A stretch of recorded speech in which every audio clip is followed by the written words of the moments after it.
Today, we will present our capstone project prototype, including the technologies, system integration, and development approach used in our study.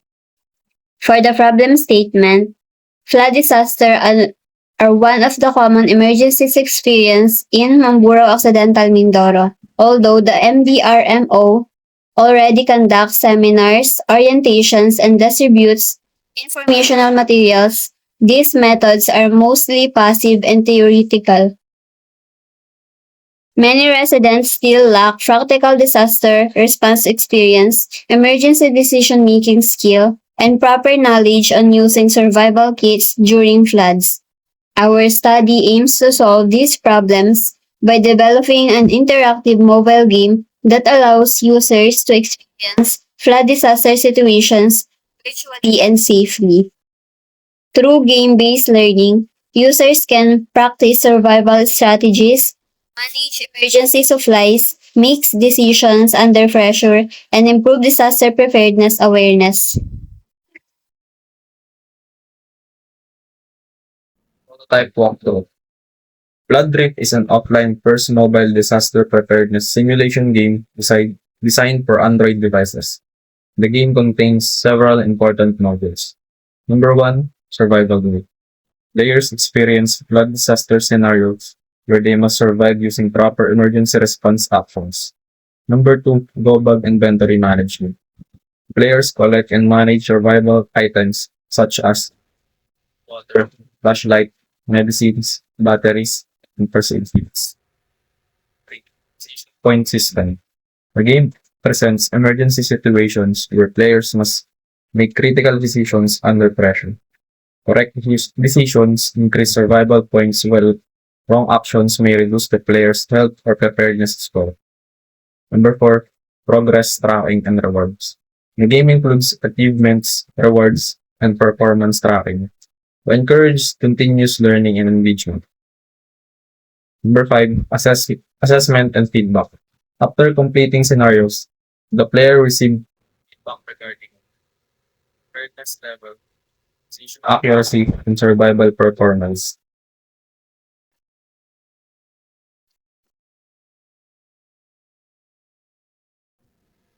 Technologies discussion, frameworks, database, APIs, and servers. Our system uses several technologies to support the development of Floodrift. Programming language and framework. Godot Game Engine. The main framework used in the project is the Godot Game Engine.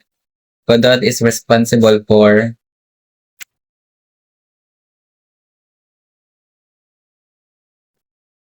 rendering the 2D environment, handling animations, creating the flood simulation, and managing game scenes. GD script. We use GD script as the main programming language. GD script controls player movement, event triggers, game logic, scoring system, inventory management, and disaster database. SQLite database.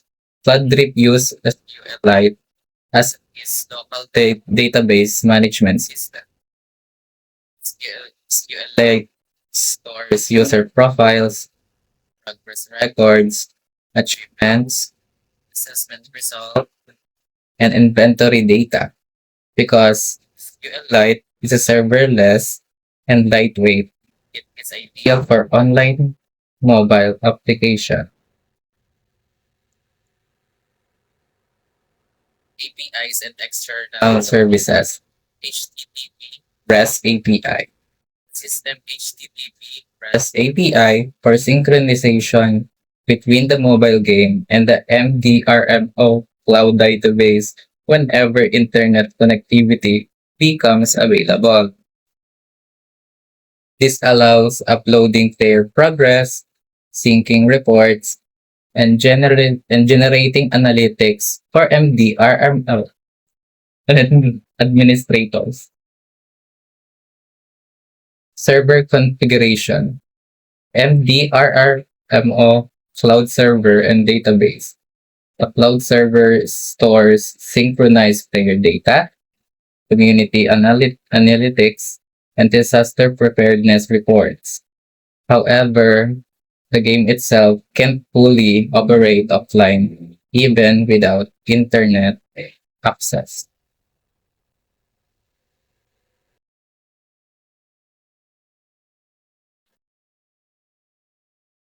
Why we choose these technologies? We selected these technologies based on several important considerations. Number one, offline accessibility. Flood situations often cause unstable internet connectivity. Because of this, we adopted an online-first architecture to ensure residents can still access the game during emergencies. Number two, cost efficiency. Godot and SQLite are both open source and free technologies helping minimize development costs. Number 3, mobile performance. Godot and GDScript are lightweight and optimized for Android devices, ensuring smooth gameplay even on low-end smartphones. Number 4, scalability. The modular system architecture allows future updates such as additional disaster scenarios, new survival items, and expanded gameplay features.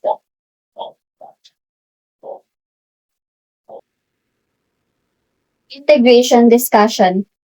First, back-end interaction with database and APIs. The integration of Floodrift follows an event-driven and offline-first architecture. First, the front-end integration. The front-end built using Godot interacts directly with the player through touch controls, UI rendering, and real-time gameplay updates. Back-end integration. The back-end uses SQLite as a local data management layer. Whenever the player collects items, completes missions, or makes decisions, the game automatically stores this information locally in the SQLite database. Synchronization process. When internet connectivity becomes available, the game performs automatic synchronization using REST API communication. The synchronized data is then sent to the MDRRMO cloud server for analytics, reports, and evaluation purposes. Event-driven system. Floodrift also uses an event-driven architecture where players' action trigger game events update scores and inventory, and the system responds dynamically to player decisions. This creates a responsive and immersive simulation experience.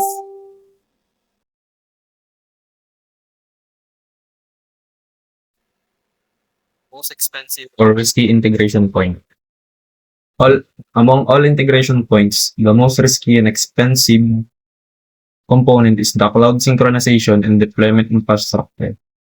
This is because server maintenance, cloud storage, internet synchronization, and app deployment may require continuous operational costs. Other challenge is ensuring smooth synchronization between offline and data in a cloud database without data loss or corruption. Contingency plan for budget constraint. If budget limitation occur, our contingency plan is to prioritize the offline first functionality of the system.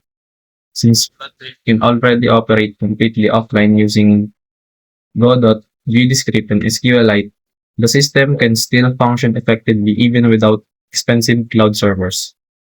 We also plan to use open source technologies like local distribution method, minimize server dependence, and partner with the MDRRMO for institutional support. This ensures long-term sustainability and accessibility of the application. In conclusion, Floodrift aims to provide an innovative and engaging approach to disaster preparedness situation through mobile game technology. By combining simulation-based learning, offline accessibility, and interactive gameplay, the project hopes to strengthen disaster awareness and emergency response preparedness among residents of Mamburao, Occidental, Mindoro. Thank you for listening, and we are now open for questions.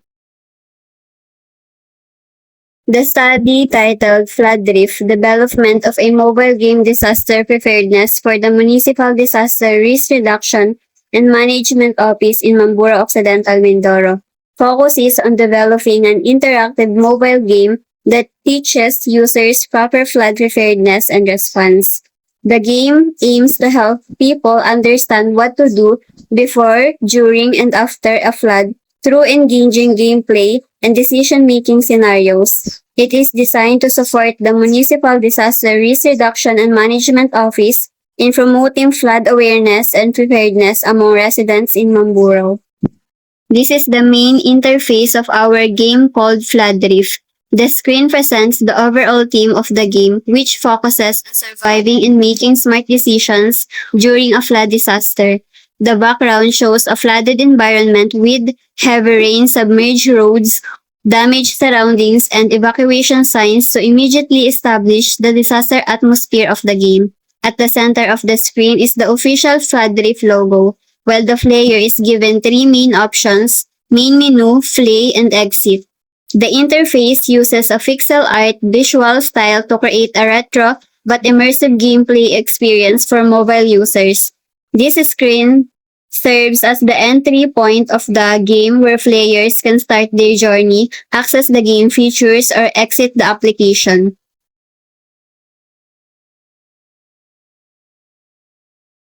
After pressing the main menu button, the player is taken to the game navigation screen. This interface allows the player to access different game features before starting the actual gameplay.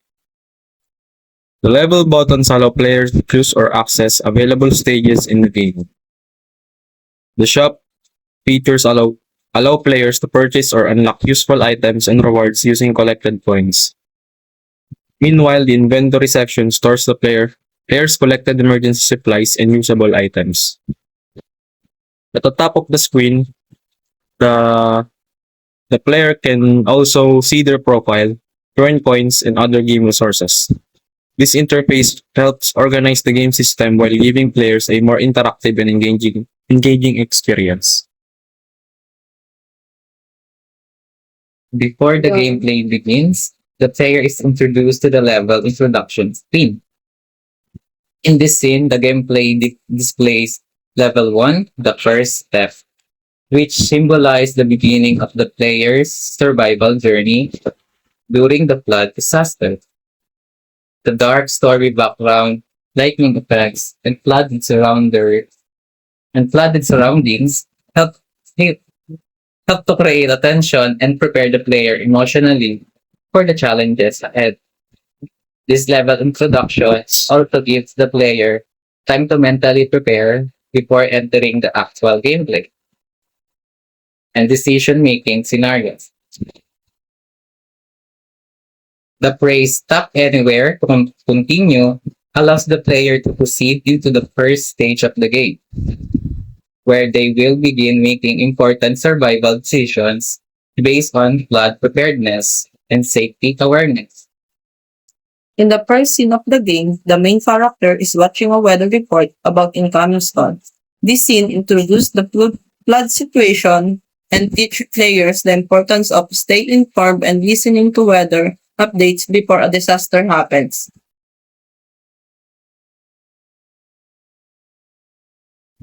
In the second scene, the rain becomes stronger and the flood water outside starts to rise. This part shows the player that the situation is becoming more dangerous, emphasizing the importance of making quick and responsible decisions during emergencies.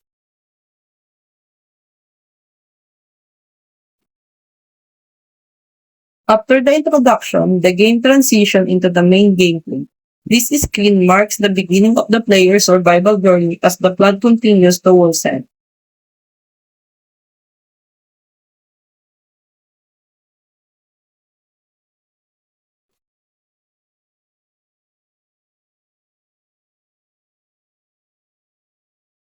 In this scene, the player is given two choices: prepare emergency supply or ignore the warning sign.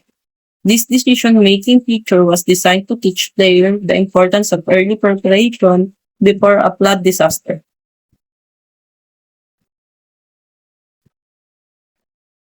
If the player chooses the correct decision, the character begins collecting emergency supplies such as first aid kit and the other essential items. This scene highlights the importance of preparedness during disasters.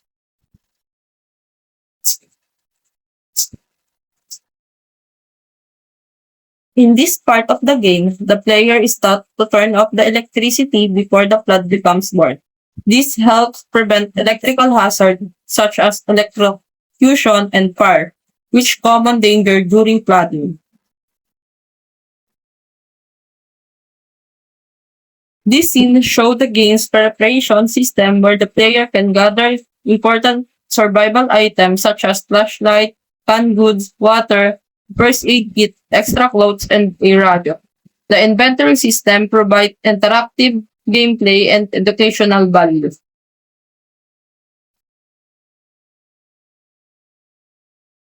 In the outdoor scene, the player must decide whether to evacuate or remain inside the house. These parts teach players that evacuation decisions should depend on the situation, especially when roads are blocked and floodwaters are dangerous.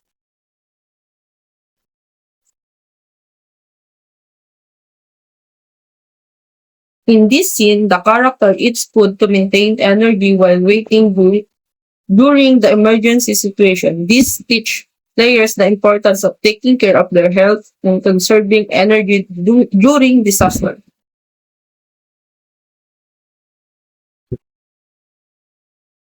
In this scene, the floodwater inside the house continues to rise quickly. The player is given an important decision whether to move to a higher area immediately or stay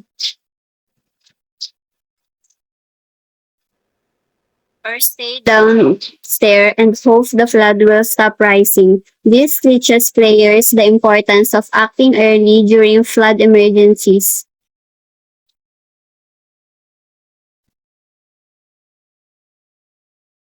Here, the player successfully moves upstairs together with the emergency supplies. This demonstrates a safe disaster preparedness action because staying on higher ground reduces the risk of getting trapped by floodwaters.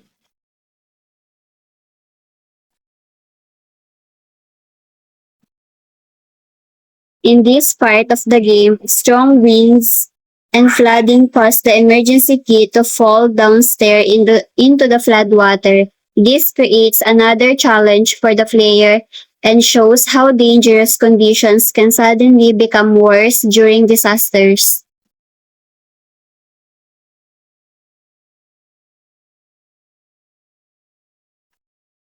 The player must decide now whether to go downstairs and retrieve the emergency supplies or remain safely upstairs. A warning message reminds of the player that floodwaters are unstable and dangerous. This scene teaches players to prioritize personal safety over belongings.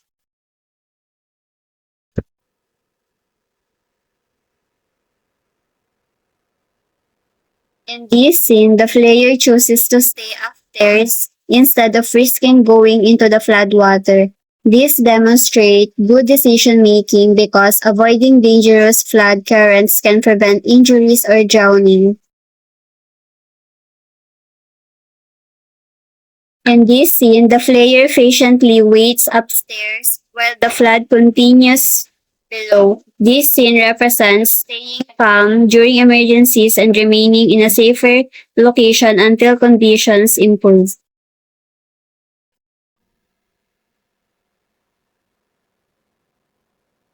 Player rests to conserve energy while waiting for rescue or safer conditions.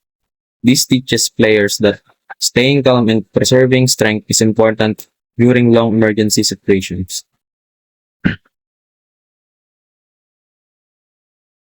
In this scene, the player must decide whether to eat food to maintain energy or avoid eating too much so supplies will last longer. This teaches resource management and survival decision making during disasters.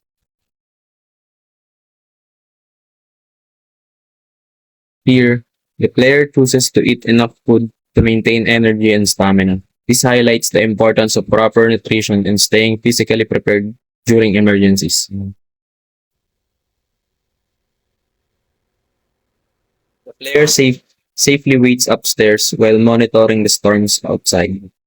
This scene emphasizes patience, preparedness, and staying alert while waiting for flood conditions to improve.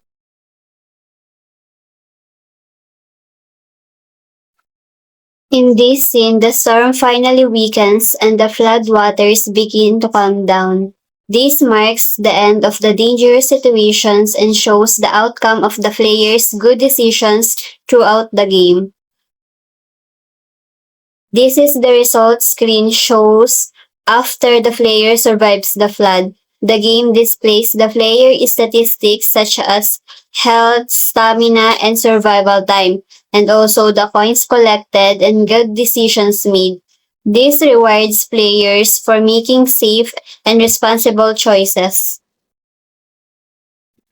This part of the game is called the post-assessment skill. Its purpose is to evaluate the player decision and provide educational feedback after completing the flood scenario. Instead of simplify ending the game, these features help players reflect on the choices they made during the situation. On the left side, the game displays decision feedback summary. Each decision made by the player is reviewed one by one. The game explains whether the decision was safe or risky and describes possible consequences during a real flood disaster. For example, preparing emergency supply early helped the player become more prepared, while staying in the dangerous area could increase the risk of being trapped by floodwaters. On the right side, what you did well section highlights the player positive action throughout the game. This include preparing emergency supplies, moving to higher ground, maintaining energy, staying calm during the flood, and the following safety precautions such as turning off electricity to avoid electrical hazard. This encouraged players to recognize the importance of proper disaster preparedness and responsible decision making. At the bottom, the reflection section provides an overall message about the player's performance. It reminds players that good decision, awareness, preparedness, and quick action are important during flood emergency. The reflection also reinforce the educational goal of the game by connecting the gameplay experience to real-life flood safety practices. The post-assessment screen serves as a both feedback system and a learning tool. It allows players to understand the impact of their decision, improve their disaster response knowledge, and apply what they learned to real-life emergency situations.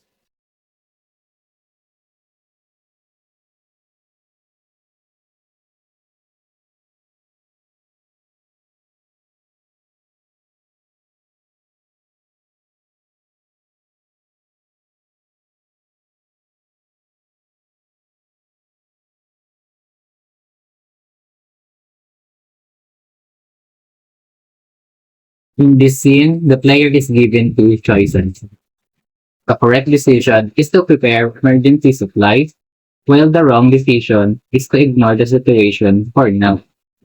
The player chooses to ignore the preparation warning, which represent a lack of readiness before the flood becomes worse.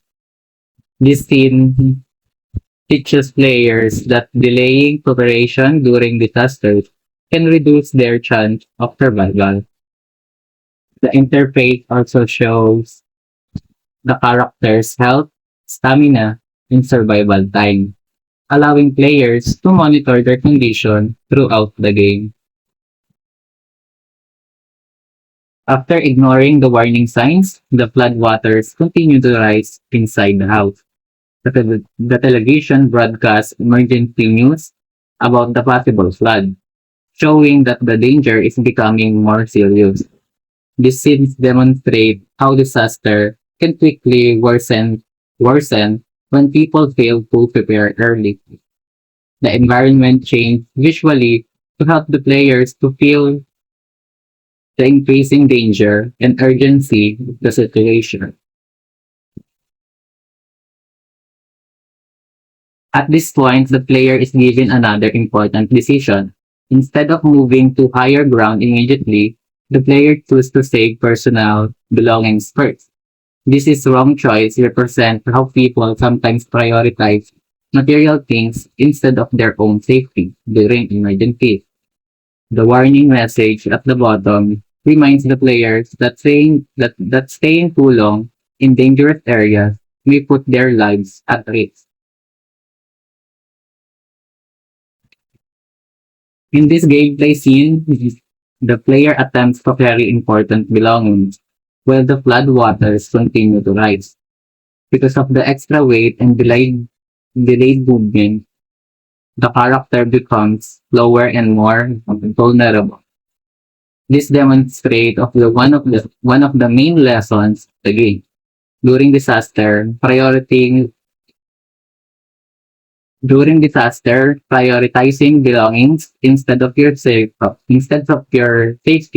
can lead to dangerous consequences. As time passes, the flood becomes deeper and more dangerous. The player struggles to move while holding belongings, showing how delayed evacuation increases the risk of being trapped by flood water.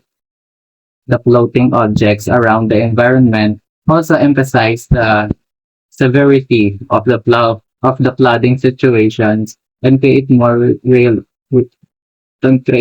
realistic disaster atmosphere.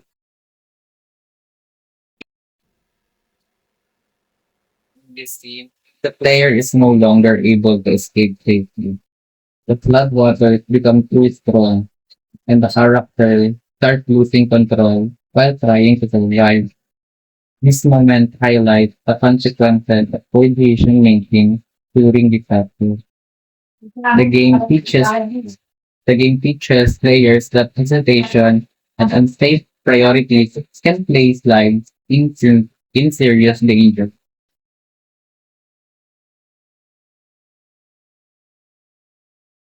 Eventually, the player fails to survive the flood. The character is swept away by the rapidly rising water after making unsafe decisions earlier in the game.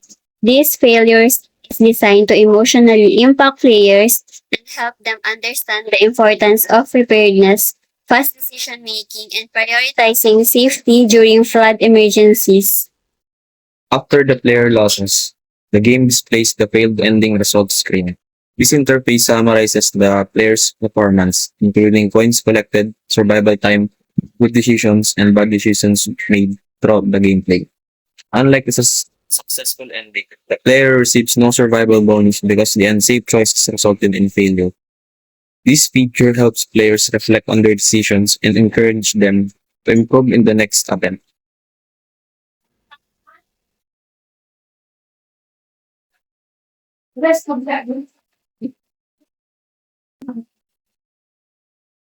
The final screen shows assessment for the player's wrong decision. These features explain what mistakes were made in the gameplay and provide safety recommendation for real-life flood situations. The game reminds players that ignoring flood warnings, delaying evacuation, and prioritizing belongings over safety can increase the risk of drowning and injury. On the right side of the screen, the gameplay provides proper action that should have been done, such as evacuating immediately, preparing emergency supplies beforehand, turning off electricity, and moving to higher ground. Lastly, the reflections section summarized the lesson learned from the scenario. It emphasized that floods can rise unexpectedly fast, and delaying evacuation to save belongings can put lives in danger. Through this cross-assessment feature, the game not only entertains players but also educates them about proper flood preparedness and disaster responses.